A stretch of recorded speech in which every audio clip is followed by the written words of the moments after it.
Yung testing, yun yung magbibigay sa atin ng kaalaman nasaan yung virus, nasaan yung mga bala para maiwasan at maprotektahan ang publiko. So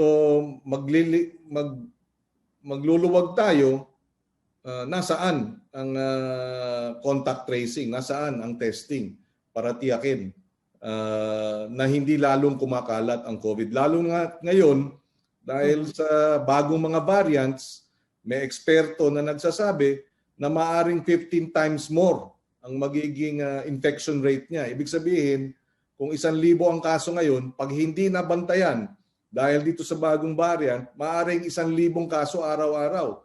Eh, hindi tayo maaring mapunta sa ganung lugar. So yes, we should be able to open up, but that is contingent on ensuring that our testing and our contact tracing is up to par. Ang problema, ang balita natin, pati yung pondo para sa contact tracing ay hindi pa available or hindi nare-release kaagad-agad. So talagang ang punot dulo nito,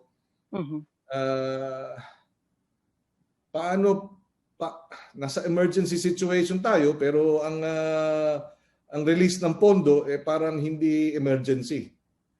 Yan ang problema. Dapat siguro umupo silang lahat.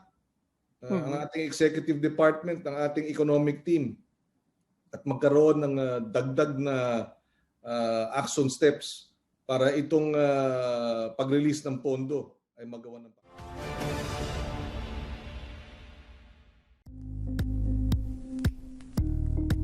Thank you for watching Politico TV. Please like and subscribe to our channel for more videos.